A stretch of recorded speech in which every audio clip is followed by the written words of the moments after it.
Welcome to the BubbaTime Show with Mitch Roberts.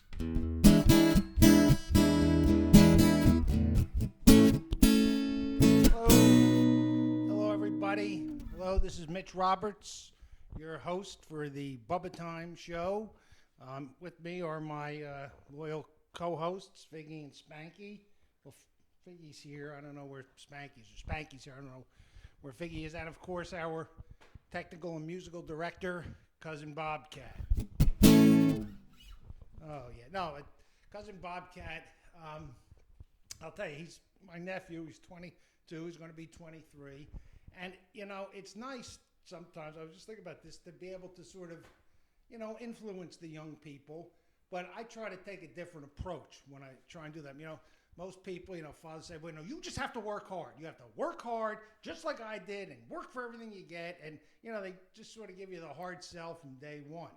What I try to do is I try to sort of bring them around to that. For instance, and I'm very proud because it means I'm taking different steps with them. For some reason, I probably heard this from somebody else. I like to call the under, what do they call the thing when you drive? What's that? Oh, the overpass. The overpass. I like to call it the underpants. And I don't know, I must have heard somebody else say it, so I started saying it. And I had my wife, Ms. Margie, she started saying it. And now I have Cousin Bobcat saying it. So, you know, that's a way to sort of influence him. And recently, you know, not recently, because Bobcat first moved in with me, we used to talk about how much we liked the old Seinfeld TV show. And I said to him, you know, if you like that, you might want to watch Curb Your Enthusiasm. It's a little bit of a sort of a continuation of Seinfeld, that same type of humor. Cousin Bobcat said, no way, not going to do it. I don't need to do it. I don't need it. It's not important. I've enjoyed Seinfeld. I don't need to see anything else like that. All right, and I didn't push him. I mentioned it a couple of times. Not a lot, just a few. This week, Cousin Bobcat is on a Curb Your Enthusiasm binge. So eventually, you know, you sort of work up to it, and that's what I like to do with him. Let's see. Now, you know, Walter, we were talking before. Cousin Bobcat is going back to Philadelphia, where we're from. We're here in Los Angeles now, but we're from Philadelphia, and family is still there.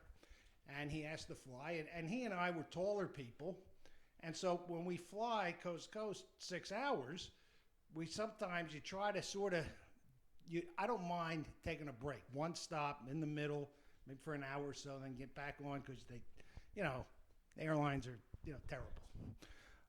So I was explaining to Cousin Bobcat that it takes 6 hours to fly coast to coast, and it's been this way for years and years and years, although there is technology that has been used that can cut it down to 3 hours. And Cousin Bob says, well, why aren't they using it? And I had to sort of tell him the story of the SST. I think it's the supersonic transport. And when it was in the early 70s, they built this supersonic transport, and it cut the time that you can travel from like London to New York, and then New York to Los Angeles in half, from 6 hours to 3 hours. Except it had something, it had a sonic boom. And nobody wanted the sonic boom to be heard, I guess, you know, across the country. So you weren't allowed to use it to go, you know, from Philly or New York to Los Angeles. And eventually, I told them the story about how it never really worked out, and they tried to refashion themselves as a sort of a specialty airline, and then they had a crash, and then it just all went down the tubes. But, you know, since I've heard that story, every time I have to fly cross country for 6 hours, I'm saying, where the hell is the SST? Why am I stuck here? You know, scrunched in, you know. So that's the story. We need to bring that back. Don't you agree? Start building on that. Find somebody who can build that, because that would be great. It could help, yeah. It would help, because those 6 hours, it's horrible. It's horrible. It's part of one, and of course because of the pandemic, nobody's really traveling. So I haven't been back to Philly in like 14 months. But I have all these people I want to see. I have was it Antonio? What's his real name? Aiden Drew? Aiden.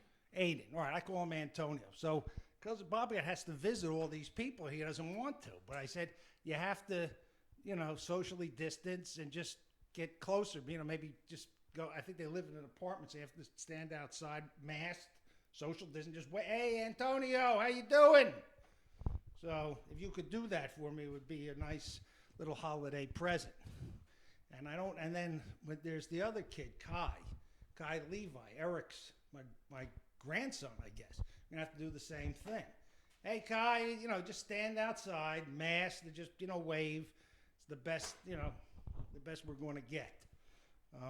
So yeah, but that's nice. And then we have to sort of figure out a way how to do this after the holidays, probably on Zoom for a while. But the holidays are coming up, and it's a different kind of holiday season, isn't it? I mean, it's not, the thing is this, they talk about, there's a war on Christmas. This was the dumbest thing ever.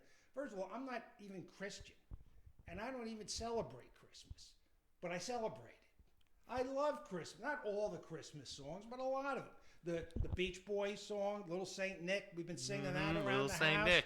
Right? Can you play any of it? Not right this second. Right, but we love singing that song, and there are a few others. There are a bunch of others.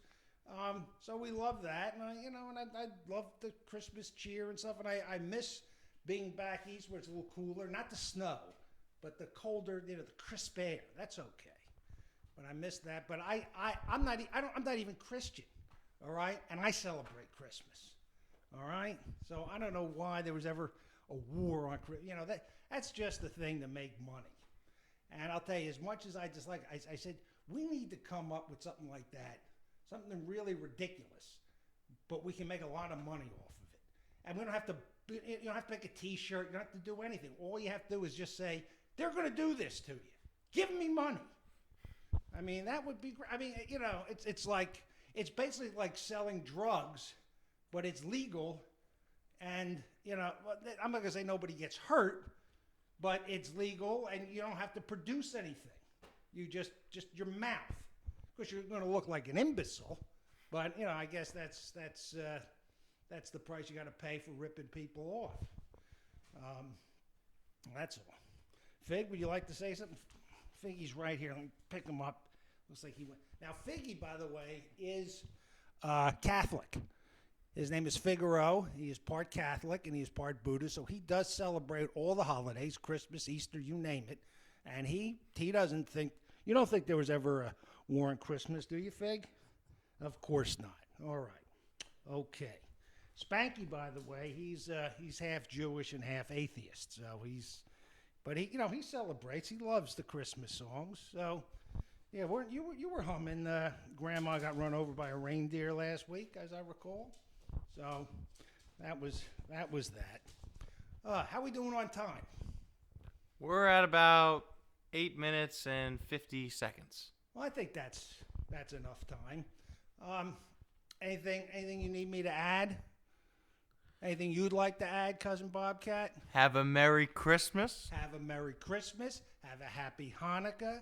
Have a happy of any of the other, I think, 27 other holidays that are celebrated this time of year.